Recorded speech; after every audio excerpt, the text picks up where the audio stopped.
Hello, everybody. Welcome to the Phantom Podcast. I am Griffin Newman, embarrassed owner of multiple compact chips.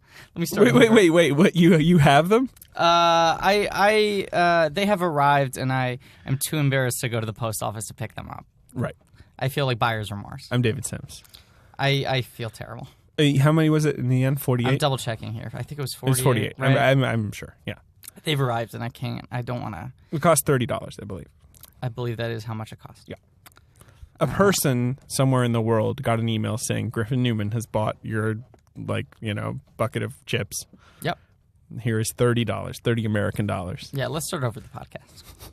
You want to start over? Let's start over the podcast. Cut all that out. No problem. Cut all that out. Okay. Thanks again to producer Ben for taking a scalpel to the edit last week. I didn't get to listen, but I know you haven't listened to it? No. Oh, you should listen to it. Yeah, you should listen to it. It's really good. Ben did a great job. Yeah. He did all the cuts we asked for? Yeah. It's really good. Took care of it all. No problem. Great. Thank you, Ben Deucer, the poet laureate of the Phantom Podcast. It is week 9.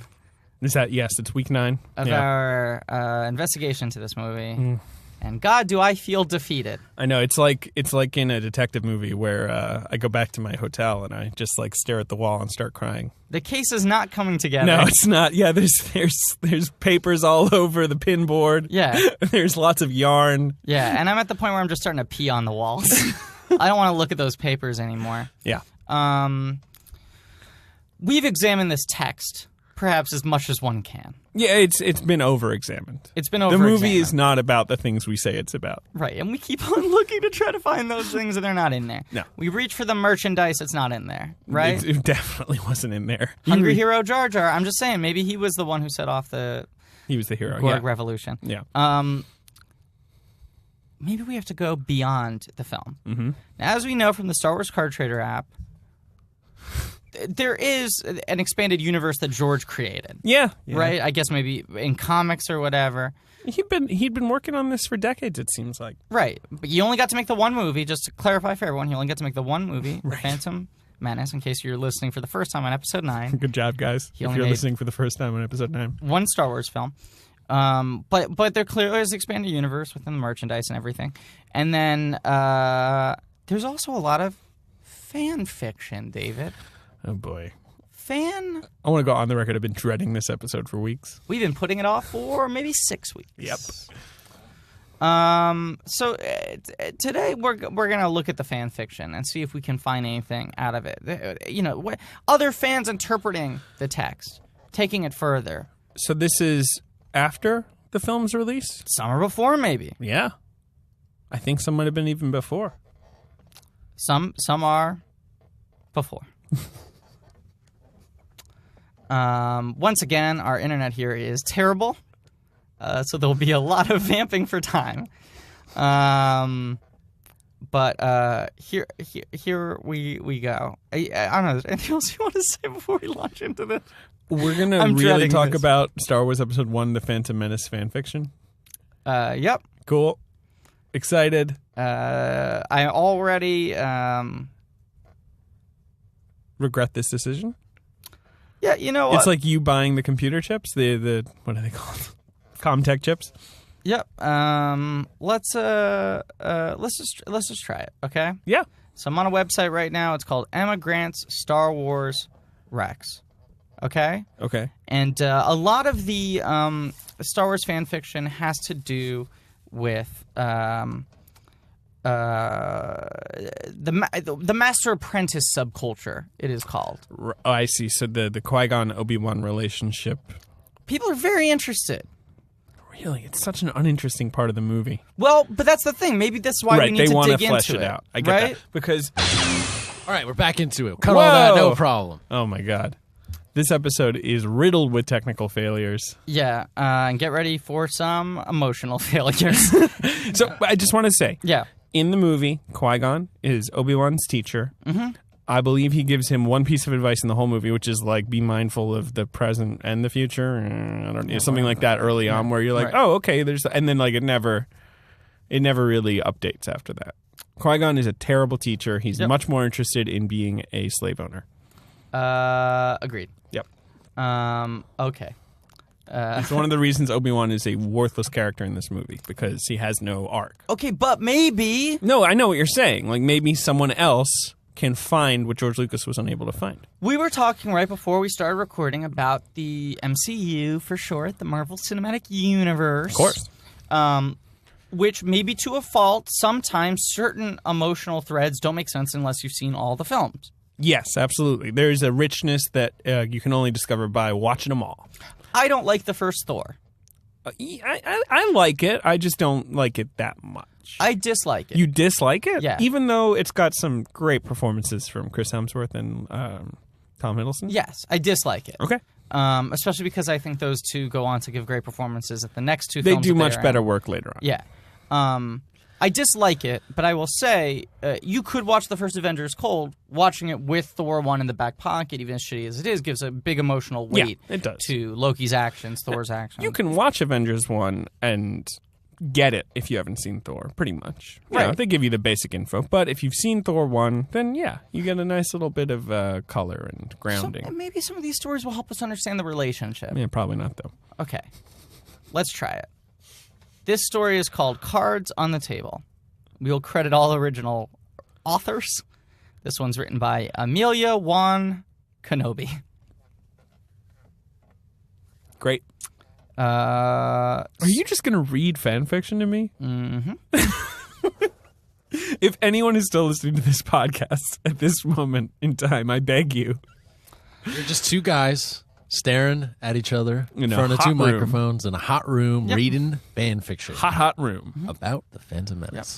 Griffin texted me this morning or last night saying, let's just do fan fiction this week. And I didn't even know how to reply to him. You didn't even respond. No. I was 2 a.m. I was asleep. I'm in a really dark place right now. Okay, so category, mild angst. Pairing, QO. I just assume that means it's a buddy story. Can we talk between about fan fiction? Because I never really delved into the world of fan. Have you ever really? No. I know that it's a very, very, very active subculture on the internet, and there's lots of lingo that goes with it. Mm-hmm. Yes, very much so. I don't understand all of that. I won't be able to speak to that. Maybe we'll be able to figure this out together. I just know I had to go through a lot of web archives because a lot of these sites are no longer running, but they were very active in 99, 2000, 2001. After the release of the Phantom Menace, people wanted to write more stories about Obi-Wan and Qui-Gon and their relationship leading up to the film. Here we go. So we're going to go straight into this story. Cards on the Table by Emilia-Wan Kenobi. Disclaimer, George Lucas is dumb man. He owns everything. We just play. He is dumb man. Learn your fate, a voice croaked. It emerged from a bundle of brightly colored rags in the corner outside the Tap Cafe. Already, I like this stage that's being set here. Well, you just think it's Watto. The table nearest the alley and the industrial-sized garbage bin. She, or he, it was hard to tell, must have been a friend of the owner. She clearly considered... Well, now I guess it's a she. You're telling us. Let's not keep the mystery too long. Yeah, she clearly... Let's end the mystery we started at the beginning of this sentence in the middle of this sentence. She clearly considered the spot her own and had set up a star-sprinkled cloth and various bright fetishes, upon the circular tabletop. A fetish is a sort of a tribal piece of carved art. Oh, interesting. Mm-hmm. The cards know all. Obi-Wan Kenobi and his master, Qui-Gon Jinn, had been about to choose the cafe for their midday meal. We never see the Jedis eat, but they must have to eat. I guess lunch is not a term that exists within the Phantom Menace universe. No. Now Obi-Wan lowered his head and quickened his step, pretending he didn't see or hear the scrofulous-looking character. Scrofula is a medieval disease that poor people would get. I don't know why else you would be using that word. Scrofulous. Okay. All right. I'm going to look that word up. Bad enough they'd spend all morning trying to make sense of the Dacanians' economic and political squabbles. He and his master needed peace and quiet to restore their energies before returning for several more hours of the same. Is this before or after Phantom? I think all this takes place before, because Qui-Gon died. Oh, David. What a bonehead question that was. Obi-Wan reflected that if he never saw the corporate sector again, he would die a contented man. He had to use every bit of his training and reflexes not to ram into Qui-Gon's back, as his master stopped and cast a local coin on the table. The creature, Obi-Wan could now see it was a female of some sort, Yeah, with a we bird-like already knew face that. and person. Yeah, you told us. Emilia-Wan Kenobi trolled a short series of musical notes and patted the table. "Sit down, good sirs, sit down. Let Esme tell you what divine fate has in store for you." It's a terrible idea for an episode. I'm going to cut this off real soon. This is the worst thing we've ever done. I'm trying to see how long it takes for this story to pop. Well, my guess is that it's really long. This story is really long. I'm not going to read this one. Should we just make up our own fan fiction? No, let me find a shorter one. You're not going to find an appropriate piece of I'm fan going to find a fiction. shorter one. Yeah, okay, here we go. This is the one we're reading. This one is called Glory, Glory, Hallelujah. Hallelujah? Mm-hmm. Okay. Warning, this was thrown together during a mutual fit of insanity. It's written by Dr. Gonzo. This was thrown together during a mutual fit of insanity. We refuse to be held responsible for our own demented minds. Switching point of view will be indicated by headers. Spoilers, none. This doesn't sound good. There's headers. Yeah. Summary. A cultural ritual takes an unexpected turn when Obi-Wan and Qui-Gon find themselves on opposite sides of a hole in the wall. Are you in some... Are you in like an Obi-Wan Qui-Gon section of the site? Like, is this... Those seem to be... That's mostly what it is. Yeah, that's most of the fan fiction that's written. It's interesting. There's no Amidala fan fiction? Very little. Nothing about, Lives of the Handmaidens? Very little. Okay. So the headers, there are headers right from the get-go. Okay? So it tells you which perspective. Because I guess we're on opposite sides of the hole in the wall. So you got to know which side you're on. Okay, ready? Qui-Gon.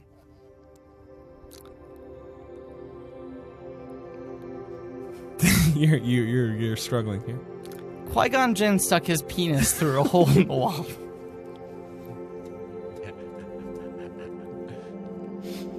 Apparently they got glory holes.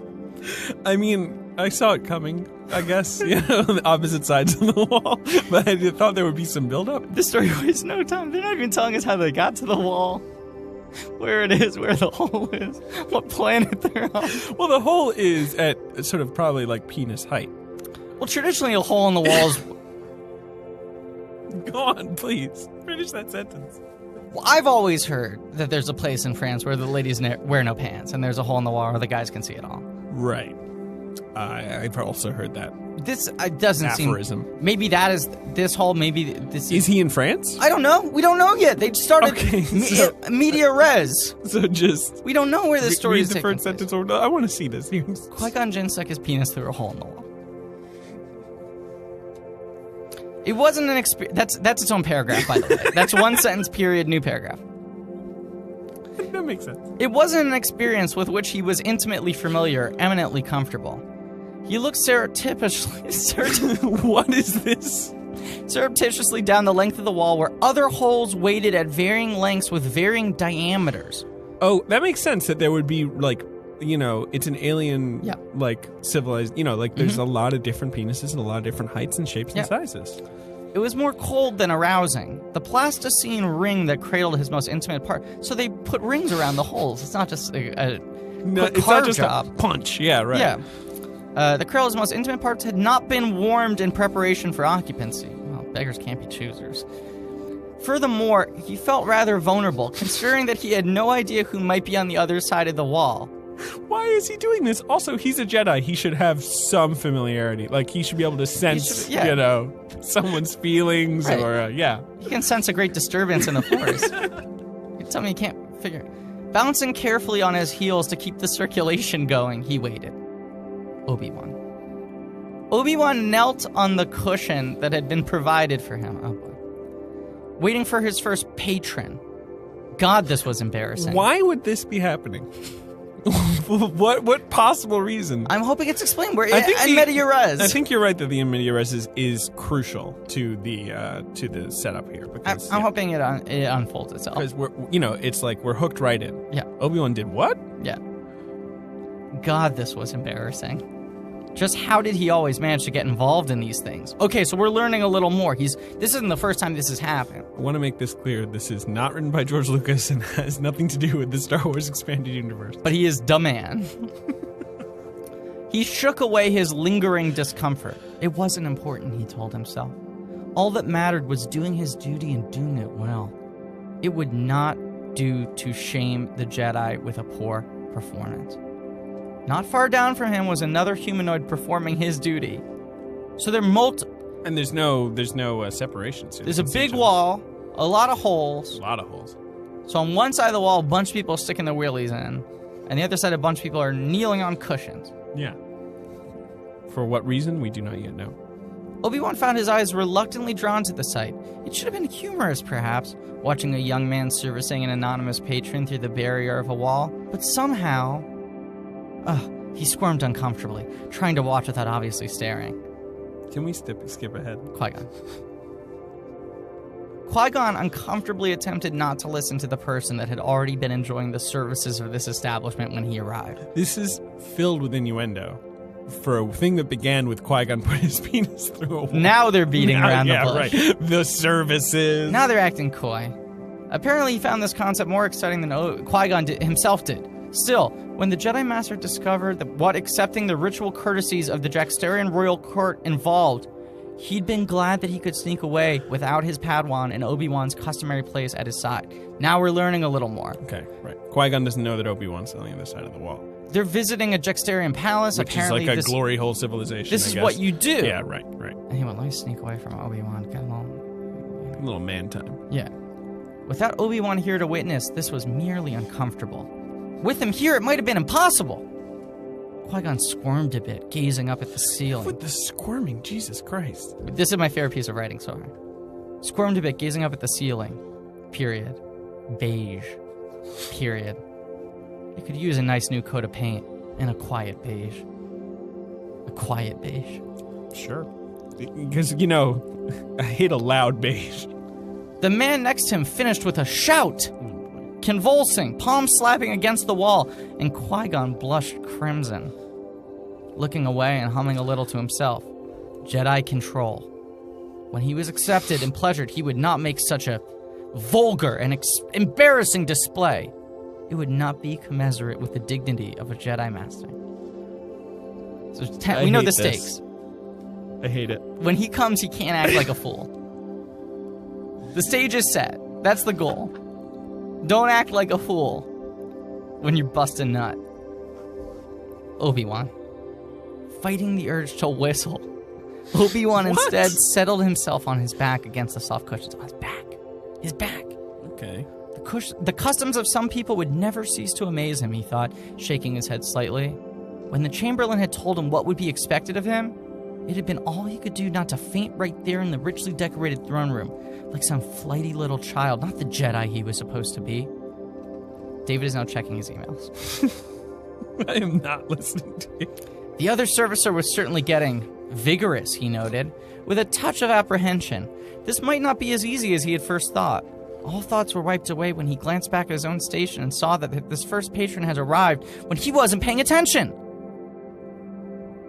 I understand. There's a dick hanging out of the hole in the wall. I think I can see the ultimate twist of this story. I think I can see where it's all heading. He winced mentally. Not a good way to start He winced out. mentally? Mentally winced. He went like this. Not a good way to start out. Shifting forward onto his knees, he steeled himself for what he was about to do. Just duty, he reminded himself.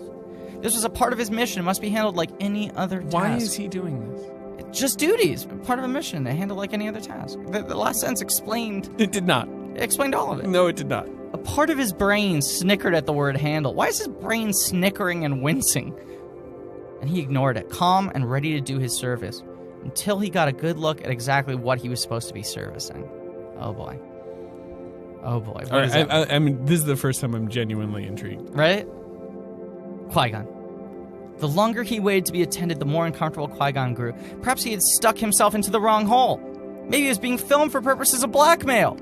Maybe the size of his cock was just too intimidating for anyone to take him up on this ludicrous We've never offer. talked about it, but Liam Neeson is famous for being well endowed, right? Yeah. That's a long-standing film, Hollywood rumor, right? Within Hollywood circles, he is rumored to have one of, if not the biggest, penis. I hate everything that we're doing today. Janice Dickinson once said it was like a fucking Evian bottle. Janice Dickinson's the world's first supermodel. Yeah, no. Well, yeah, anyway, carry on. Yes, she is. You're right. He gazed longingly back in the direction of the small dressing chamber where he had left his robes and his lightsaber. Well, the metal one, anyhow. So, David, what's going on here? No, I understand. It's like a lightsaber of the flesh. You've made multiple lightsaber penis puns in the course of That's us what doing I'm this saying. podcast. Maybe this is going to help us figure it out. No, it's not. This might help us figure the movie out. After this story, we're done. I have 6 more tabs open. Can you cut to something? Because, like, this is, Yeah. You wanted to make this a quick episode. Yeah, the next story is going to be called Pleasure Boy. Unless the DNA of the Jaxtarians had changed when he walked into this room, the man in front of him was not of their species. If the fact that his skin... We're on Obi-Wan now. If the fact that his skin wasn't green hadn't given him away, then certainly the tiny strands of dark hair that were visible would have. His patron was a human there then, but Obi-Wan had thought that his master and he himself were the only humans in the palace. Interesting. He clapped a hand over his mouth before the hysterical giggles that were rising up could escape. Oh, force around him. This could not be happening. He invokes the force around him like, oh my god, oh my force. He does. Still, he thought as he studied the soft flesh that was only inches from his face. He had been wanting his master for years now. Perhaps not like this, but in some fashion. So he's a quick study. He's figuring out. Right, you got it. He figured it out. He's got... There's only one... He figured out who... Yeah, we know. We figured it out. A mischievous impulse rose in him, and he leaned forward, very lightly running his tongue along the side of the flaccid Griffin, I'm shaft. going to have to cut you off. After all, he did have to do his duty for the Jedi. Qui-Gon. Should he leave? This was ridiculous. Is there much more of this? Yeah, it's very long. While he waited, 2 more men had walked up and inserted themselves. David's now writing a piece for his job. He's now writing a review for the Atlantic Wire. No, it's just the Atlantic. Oh, right. I don't work for the Wire anymore. The Wire. While he waited, 2 more men had walked up and inserted themselves and were giving every indication of enjoying the experience. Perhaps he should. Qui-Gon flinched and very nearly shouted, as just at the moment he would have pulled back, a hot, wet tongue touched him and trailed along his flaccid shaft.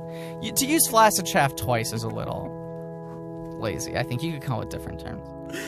He trembled, going almost instantly erect at the shock of the soft touch, and bent his head, his hair curtaining his face, and screening his embarrassment. Force willing, this would be over. God willing. I love that they use force like it's God. Like, force willing, this would be over quickly.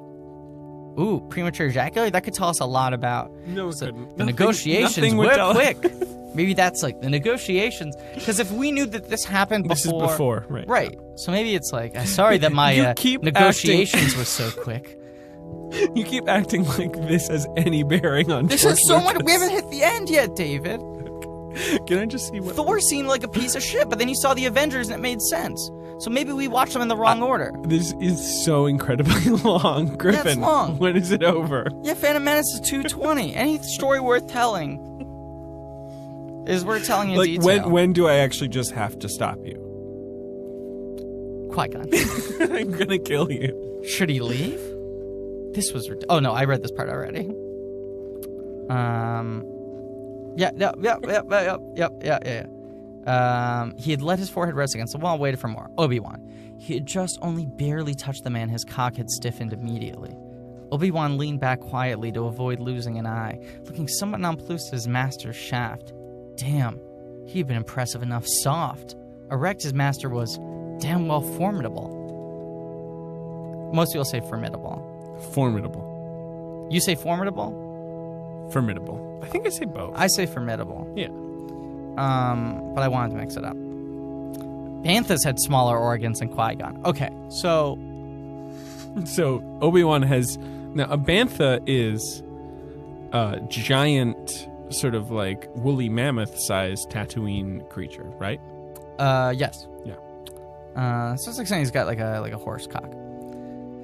Yeah. Oh, well, no going back now. He reached up and gently took the heated length in hand. Heated length is an interesting expression for penis. I'm not listening to you. What are you working on right now? I'm just looking at some casting rumors about Martin Freeman and Captain America Who do you Civil think he's War. going to play? I think that he's going to play, like, Guys, what Soot. is going on? What is going on? He's reading a fan fiction to me. I was into it. I've been captivated this whole time. Okay, then I'll get back into it. I don't want to hear about Captain America. I want to hear what happens with this great story that we're listening to. Had it been so long, he wondered, stroking the soft skin lightly, that his master was ready to come at barely a touch? And yet the story's going to be over faster than we thought, ignoring the fact that we scrolled down and saw how long it is. It's incredibly long. You know how, like, there's a little scroll bar at the side? It's a dot. It's tiny. Wow. Yeah. That's near the top of the page. Mischief was replaced by a surge of determination. Not if he had anything to do with it. He may never have a chance to do this again. He would be damned if he let it end so quickly. Okay, so this is important. No, it's not. No, the Jedis have to sacrifice everything to become a Jedi. It's like being a monk. Yeah, sure. They're very monastic. Yeah. Yeah. I'd previously theorized that maybe they are not allowed to love. We will not release this episode. It won't be released. Oh, you don't think this is going to get on Podmas, fucker? You don't think Todd Vanderwerf is going to be all over this He bullshit? doesn't work for the AV Club anymore. Really? Where's he working He now? works for Vox. Oh, right. Who runs Podmas now? I don't even know who runs Spotmass anymore. You still have an in, though, right? You could probably... Yeah, I should probably email someone. You know, sometimes they, like, pick one episode to sort of test it out and see if it's Podmas worthy. Yeah. Let's throw on this one. We should leave that part in, too. Talk about Podmas. We're going to leave everything in. Okay, wait, this part... And then not release this episode. Okay, jokes aside, this next part is very important.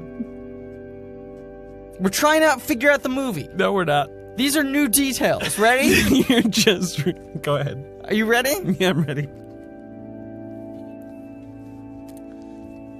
Carefully, Obi-Wan pushed back his master's foreskin. Okay. Okay. Exposing the crimson head of his shaft. Okay. Uncircumcised. That's great.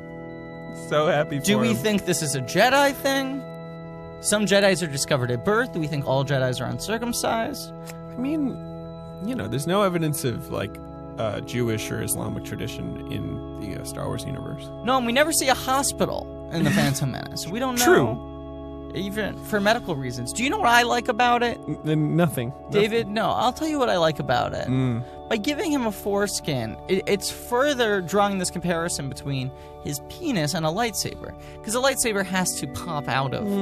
I think that's a stretch, though. You pull it back and then there's a crimson head. I don't know. Also, he has a green lightsaber. By the way, I'm going to start calling myself the Crimson Head.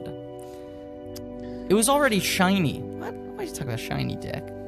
With soft fluid, a testament to Qui-Gon's sudden arousal. Okay. So some pre-cum. Stop reading this story immediately. Go to the end and tell me what happens.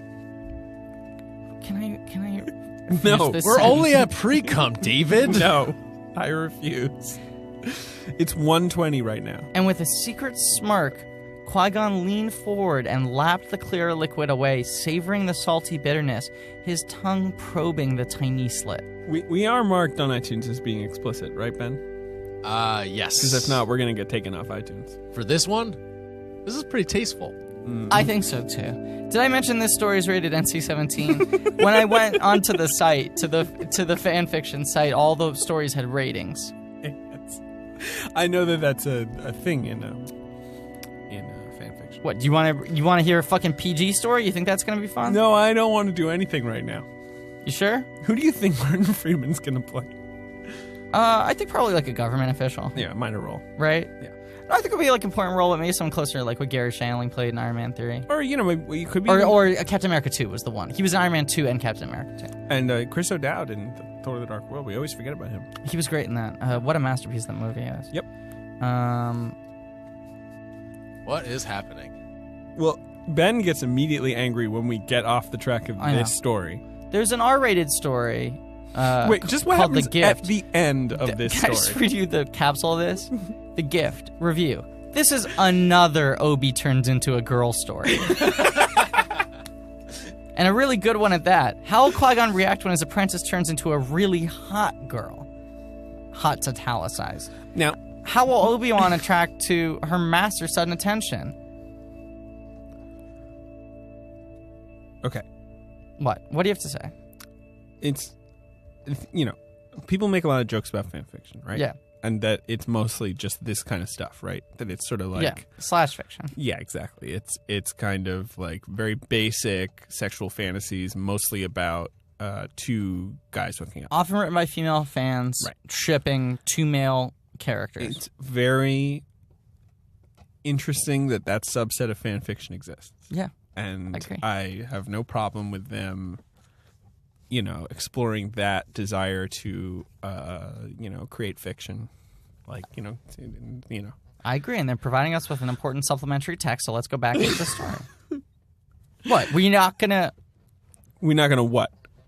Are you trying to... Censor? Yeah. You? No. This person? Emilia-Wan Kenobi. Wait, this one's Emilia-Wan Kenobi too?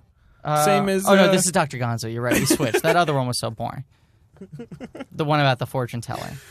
By the way, the fortune she told is that they were going to suck each other's dicks, and that's where that story went. I think that what we're finding here is that people who saw this film found that there was something really lacking in the Qui-Gon Obi-Wan relationship that they wanted more of, but there just isn't any of. And maybe that's what they're indulging. You're just looking for a really, really nasty part of this story that you can just dive right into right now. Yeah, I mean, because I honestly think we won't be able to finish this story within this episode. Oh, really? Oh, no shit. I'm going to read some key lines. What the... Wait. No, I got to read a little more of this. What the... Yeah, okay. Cut that last part while I was searching. Hold on. Let me find where I was. Ben's just shaking his head. I like the job you did on the pod race episode, editing in our vegetable conversation. It was great. I felt good about it. Me too. Loved it. Was laughing out loud in my car. Okay, back in. Oh yeah, we'll cut all that out, Ben. Cut it out. Qui-Gon. A slight hesitation after the first touch left Qui-Gon's balls aching and his insecurities stirring. Perhaps the problem was due to his race. Huh? White? Let's dig in. Go on. Do the Jedis have white guilt? Here they are protecting, I don't know. defending. There's not a lot of white people on the Jedi Council, though. Like, it's all either aliens or a black guy. Yeah, because we've got Adigala, we got Plo Koon, we have Yaddle, we have Yoda, we have Mace Windu, we have Yariel Poof. Maybe within all of their Coyote alien species, they are the white version of it. Like they are the... Interesting. Yeah, yeah. Maybe there's other people in Yoda's species, but they're not green. Well, so the Jedi Council is predominantly male, which I find problematic. So problematic. I find this episode problematic. What would you want to do with this episode, David? I don't know. We've run dry. Yeah, we've definitely run dry. We are out of Phantom Menace. We are out of Phantom Menace things to do. Has this movie broken? I mean, I feel like last week was the one where we went stir crazy, and this is the one where we're just resigned. Well, this is the one where we are looking where there is not information. If that makes sense. I suggested reading the novel. You said you didn't want the time commitment, considering that's only 5% different than the book. I suggested playing the PlayStation game. You said you didn't want to because it got bad reviews. No, I would have played. I just don't have a PlayStation. I don't either. I have PlayStation 3, but I thought it was probably on the store. We could buy it on iTunes. Wait, is the PlayStation game significantly different? No, probably not. I think you play from Obi-Wan's perspective. I don't know. I don't know what to do, David. Yeah, I know. Just read me another plot description.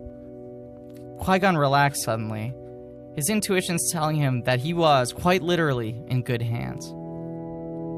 See what they did there? That's great. I like that. I like that. Really?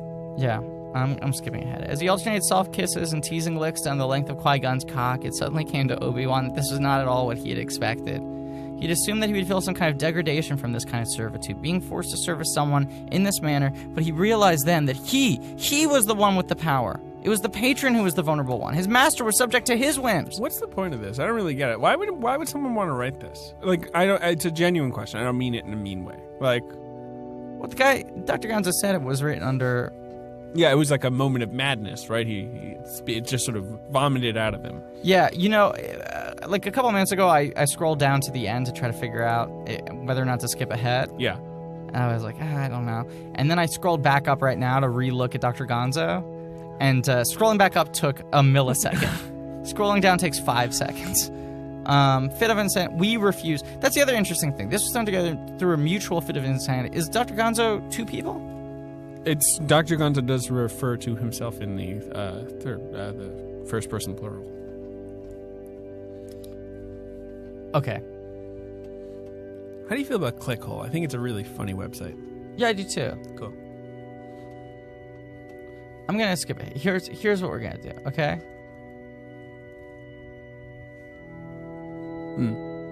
Yeah.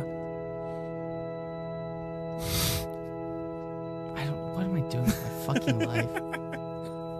I'm just looking through these sentences. Have you ever written any fan fiction, Griffin? In elementary school, I would write sequels to my favorite movies in which the characters hung out with me. So you were always involved? Yeah, it wasn't sexual. It was just about me wanting to be best friends with my favorite characters. Like, what's an example? What's a movie you love? I love the movie Space Jam. It's a great movie. I wrote a junior novelization. Okay. I would make little paperback books. And I made a little paperback book called Soccer Jam. Okay. The premise of the first Space Jam is we got to beat these aliens. These alien monsters, yep. In basketball. We're not good at basketball. Let's bring in the greatest basketball player of all time. Right. The premise of Soccer Jam was the Tiny Toons. Okay. Not the Looney Tunes. The Tiny Toons are threatened by an alien race. The monsters come back and are like, we failed to get the Looney Tunes. We can get the Tiny Toons, yep. We'll get the Tiny Toons instead for our space Which theme was on park the air slavery. when we were kids. That Yes. was like, yeah. Let's get the Tiny Toons. We challenge you to a game of soccer. Did you play soccer? Were you a little bit on the weekends. Sure. So whereas the first movie, it was let's get the greatest player of all time. In this movie, they get Griffin Newman. Let's get Griffin Newman. Yeah, that sounds good. I teamed up with them. It was really fun. When did the blowjob start? Ben. But this is my question. Yeah. Like wish fulfillment. Sure. That's what's going on there. Right. And Dr. Gonzo is his version is just that he really wanted these two to get together, but almost like he knew it would be implausible for them to just get together, so he had to invent this extremely convoluted glory hole on a different planet scenario. Some other people they don't take such lengths. I chose one. I thought this one was more interesting because it kind of it has like a hook and a premise and like a a little bit of narrative craft. Apparently some of them just turn Obi-Wan into a girl. I don't even why bother. Yeah, and this one called Pleasure Boy, the description is, where did Obi-Wan learn that sexy walk? I think that you came into this episode thinking, I'll warm us up with a couple of straightforward fan fiction, and then we'll get to the sexy stuff. And you immediately realize fan fiction's really boring. Yeah. And even the sexy fan fiction, it's like one punch and then that's all it's got, really, to shock you. Yeah, because here, look, After that, you're just a little embarrassed for everyone involved. Yeah. Including Obi-Wan. Maybe this was a whiff. Look, but this is, let me read to you, because I was going to read a straightforward one, okay? Yeah, but I don't want you to. I just want to give you a sample so you see how fucking boring it is, okay? Yeah, sure. Chapter 1, Negotiation. This is some guy rewrote The Phantom Menace. That's an impulse I understand, because there's building blocks. He also has headers here. Okay. Chapter 1, Negotiations. Header, Qui-Gon. Qui-Gon Jinn strode briskly along the curved gray-walled transit corridor of the Trade Federation battleship. An expensive-looking silver C3 series protocol droid led the way. Okay, first of all, this guy fucking knows nothing, because it's not a C3 series. It's a TC series. You're right. And it's all... I hate this. David, what do we do? What do we do now? Like, I think we probably are done with the Phantom Menace. I think we've reached the end of the Boonta Eve Classic. We're on lap 3. Yeah. We're in the final straight. We're locked with Sebulba. And much like we thought we'd be able to pull out an impressive victory. Yeah.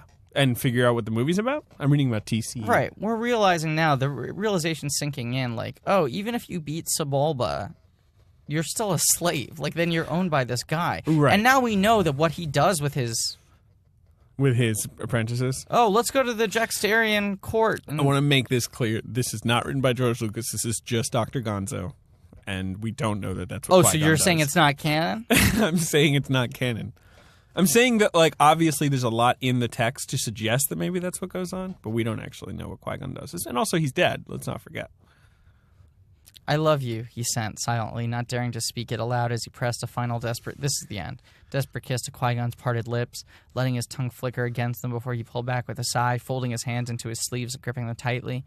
Qui-Gon, as I love you, he spoke aloud in response to the desperate thought, stroking Obi-Wan's face for a final time before dropping his hands, letting them trail slowly over Obi-Wan's body until they fell away from it. Come, Padawan. We are wanted at court. Yes, Master, Obi-Wan responded. Qui-Gon let his hand touch the small of the young man's back as he guided his Padawan from the room. End. Well, that's it. Do you have an idea of who we are? Let us know at thegreatgonzo68 at AOL.com. If you figure it out, we'll write a sequel with Hot Monkey Jedi Love in it. Come on, give it your best shot. Smiling emoticon. I like that. I like the straightforward, like, hey, man, you want some Jedi monkey love? Figure out who we are. Maybe that's the mystery. Maybe they're the Phantom Menace. Is who the... No, the Phantom Menace is insidious. Yeah. That's who it is. The movie's about, like, you know, a bunch of pawns in a galactic political game being manipulated from afar by a guy who lives in Coruscant. So are we calling it? Are we saying that we're... Do you think there's any fan fiction about Sidious and Darth Maul hanging out in that apartment? But no. You wanted this to end, David. What are you doing? Well, clearly...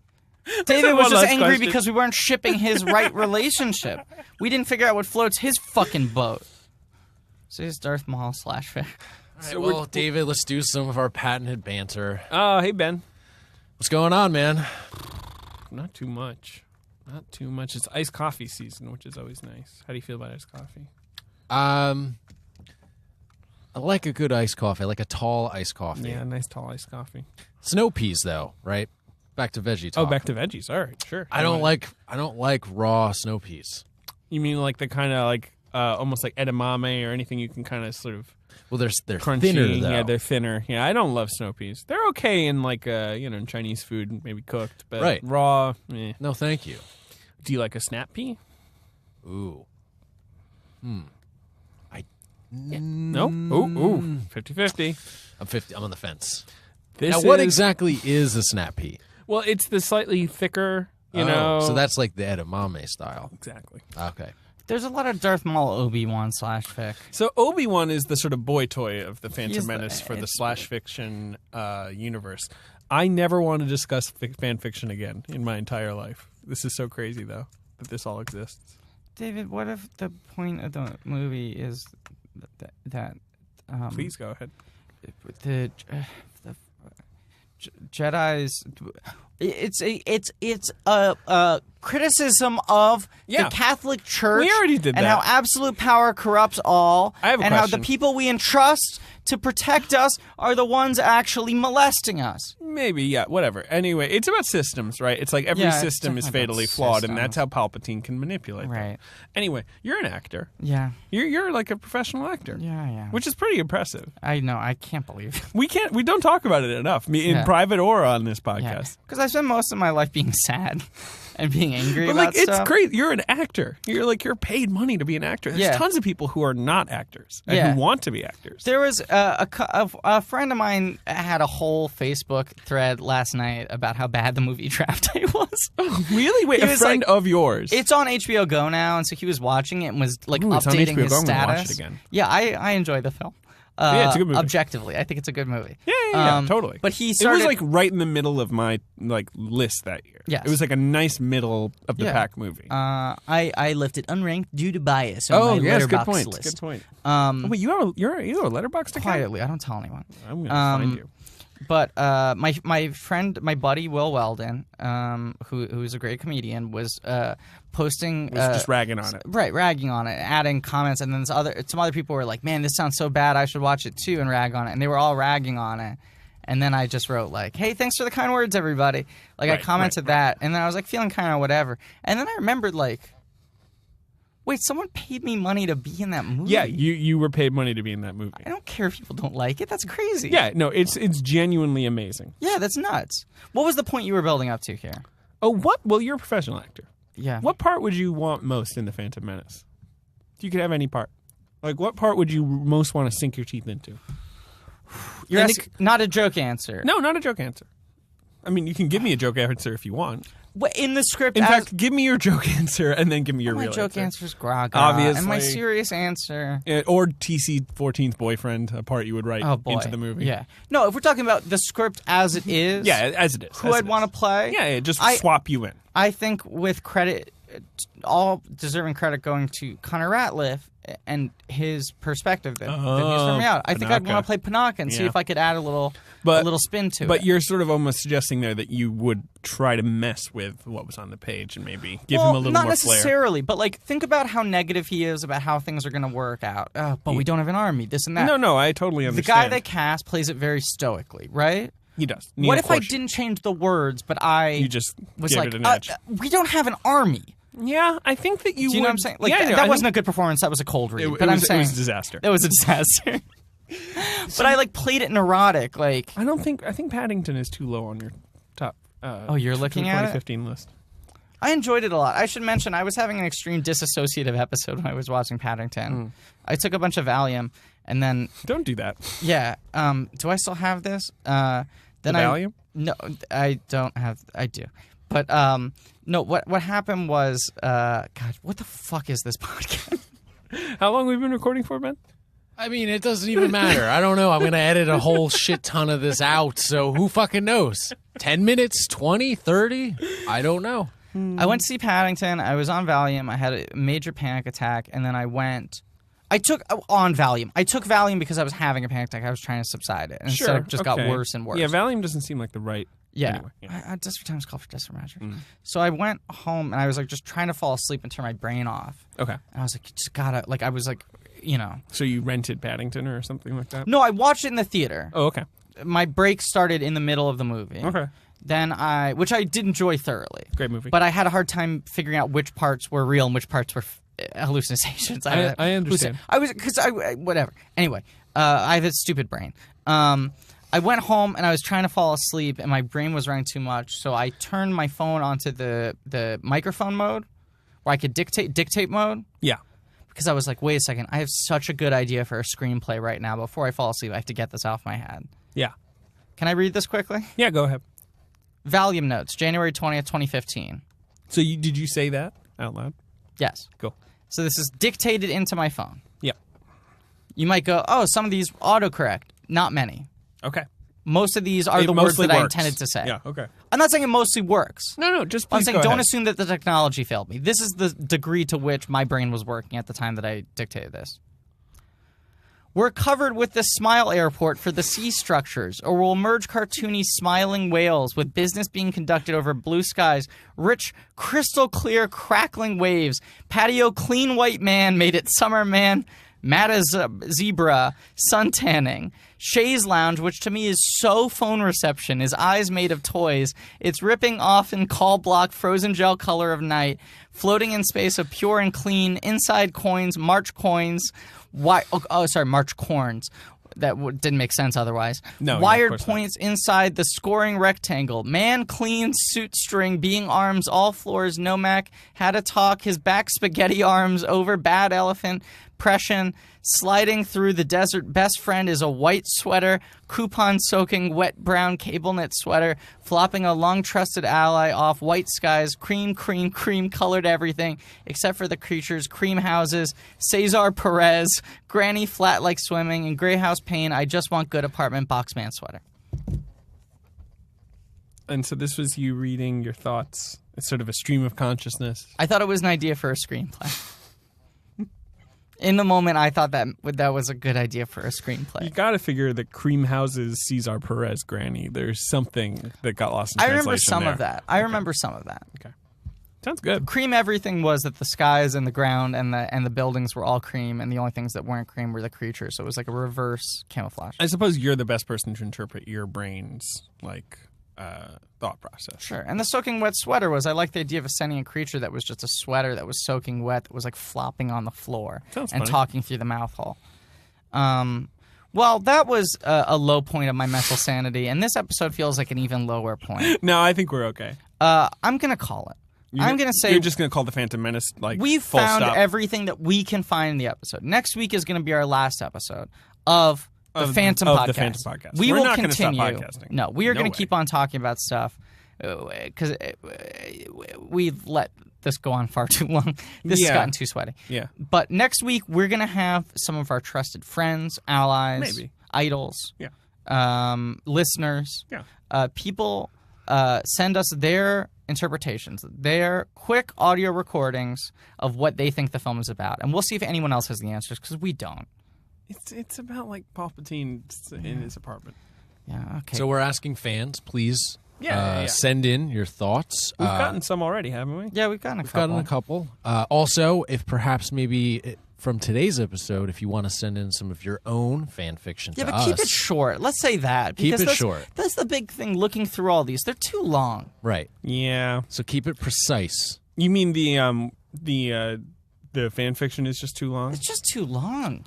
Yeah, I'll throw right? out a suggestion, though. Maybe 50 Shades of Gra-Gra. That seems like that would Would be be fun. perfect. Well, Gragra and her husband is like, why isn't that in the fan fiction?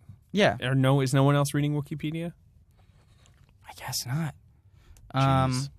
Okay. Unfortunately, no one's listening to the podcast at this point, I so know. there's no one to Let's hear wrap, our plea. let's wrap up this episode. Here's the merchandise spotlight. I went to a QVC the other day, and I saw still for $11.49. You went to QVC?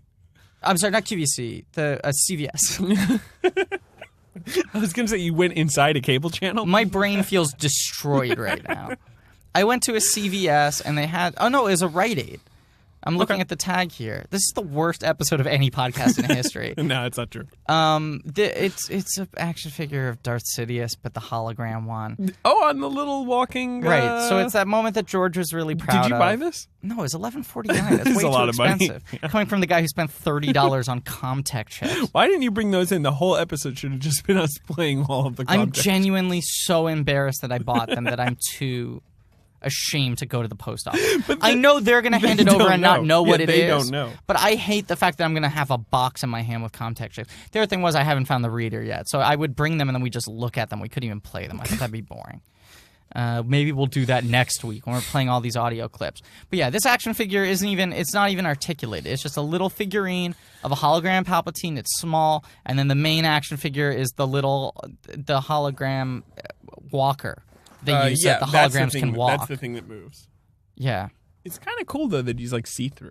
That it's like a see-through action figure. Yeah, I like that too. It shouldn't cost that much money. I had an Iceman action figure that you could put in the freezer, and Yeah. then he would he'd sort of turn icy. It was cool. Yeah. Yeah, that sounds great. I don't know. Character I spotlight. had a lot of X-Men action figures. Character spotlight. Some background alien who turns out to be a we have a murderer. character spotlight? That's something we The do? Wikipedia when we do the. I guess so. I guess yeah. we just sort of go down that roll every So week. just pick some background alien from the Mos Espa sequence and just imagine that he's a murderer or some kind of degenerate. That's all this ever fucking turns out to be. The merchandise is stupid. The characters are all lowlifes. The movie is just about fucking power. It's a rich man complaining about the system abusing him. I suppose. This has been an emotional roller coaster. For Griffin. Mostly I have sat in the corner giggling. I have an audition to get to. I gotta try out to play a fucking artsy asshole. So yes, next week will be our last episode. So please Of get this. in the Of this. Right, but we are going to yes. continue. So maybe even if you want to have some fans suggest perhaps some of the films or just something from pop culture that you want us to talk hear about. Us talk about. We do have to Google Star Wars, though. I keep forgetting to do that. Yeah, well, that's maybe the direction we'll go, and we'll do this next week on air. But maybe on IMDb it has like similar movies, What's connections. You might also like. What's IMDb? Yeah. I don't know. It's the Internet Movie Database. Okay. Oh. So of course, we used it for our performance review episode. Oh, I checked out on that one. Oh right, yeah.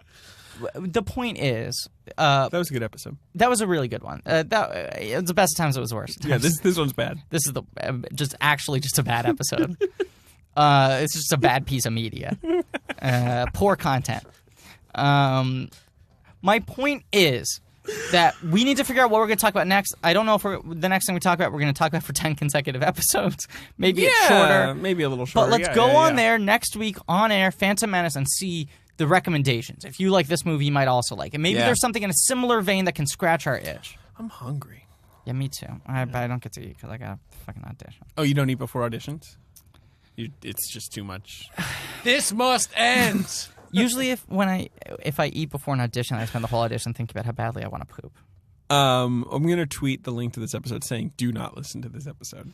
Yeah, our goal for this episode is to get 0 listens. This is anti-podcasting. You're right, exactly, yeah. Next week's going to be a good episode. We're going to wrap it up. Yes, yeah, absolutely. We're going to play audio clips from some of the brightest stars in Hollywood and notable film critics and our favorite listeners. Maybe. And they're all going to tell us what the Phantom Menace means. So far we have 2 clips, but boy are we going to collect some more. And we're going to close the book on the Phantom Menace and then move on to our next chapter, which by Fandoman seems like it might be Judging the Judge. Yep. A podcast about the Robert Downey Jr. David Dobkin film The Judge.